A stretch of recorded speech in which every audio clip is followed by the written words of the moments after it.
Sek. Sabi nga ni President Bongbong Marcos dati, Ina, di ba? Anong sabi niya? It might be fentanyl. Fentanyl lang yan. No, fentanyl.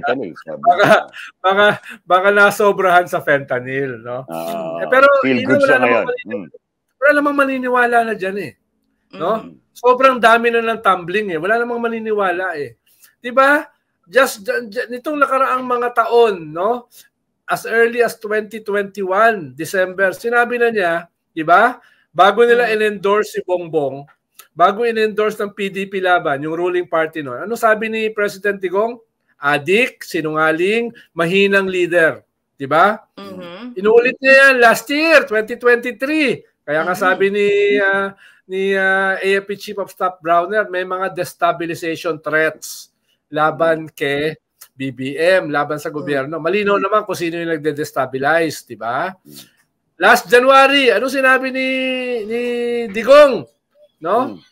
Nagtatawag siya ng uprising, people power, mutiny, coup d'etat, civil assassination na inulit tong kanyang anak. Diba? Na inulit tong kanyang anak, si Baste. Mangyayari sa kanila ang nangyari sa Romanov at saka kay Mussolini. Ibig sabihin, mahirap nang baguhin yung ganong klase na napakaraming banat nila kay Bongbong Marcos, diba? So, itong pagtumbling na ito, ay tingin ko, link ito dun sa ginawa ni Sara. Ginugulo mo yung tubig. Diba? Ginugulo mo? Diba? Tumitining na kasi yung tubig eh. Tumitining na dahil sa Senate at saka congressional hearing. Tumitining na dahil sa Quad. Na itong Pogo, itong drugs, itong EJK ay magkakaugnay. At ang gumagawa nito ay yung mga kaalyado ng mga Duterte. For years. At ini-implicate na yung principal, si Digong. No? Mismo yung Vice President. Paano na sa testimony ni Las Cañas, si Vice President Sara Duterte, huwag niyo kalimutan. Diba? So, ito ay tumitining na.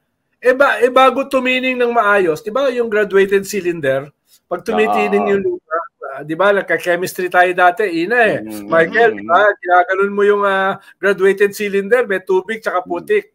Tapos titining, diba? Tumitining na eh. Guluhin mo uli. No? Para mamadi yung water. Diba? Yun yung ginagawa ni Digong at saka ni Sara. Minamadi nila yung water. Pero eventually kasi titining din yan eh. No? Ang usapin dito, gano'ng kabilis para tumiting. Diretso na natin, Sek. Diretso na natin. Hindi ba ito, AKA, yan, is it a desperate move? Kasi nga, baka lumabas na rin yung warrant ng ICC. Is it the final hurrah? Is it the final, huy, huwag naman, parang gano'n. O ito, mabait na kami. O ito, bati na tayo, parang gano'n. May gano'n ba, Sek? Tingin ko very desperate. Hindi lang desperate. Katulad ng nakasulat sa statement ni Sara. No? She didn't look desperate or distressed. No? Saan galing yun, di ba? Medyo medyo revealing eh. Medyo revealing doon sa kanilang estado. Tingin ko they are very desperate and very distressed. No? Doon itataya ko yung aking pera sa bangko. Ang problema lang hindi ganun karami yung pera ko sa bangko eh. Hindi katulad ni Ina, Michael. Medyo marami sa ating dollars yan sa bangko. Pero itataya ko, no, na ito at sila ay desperate at saka distressed.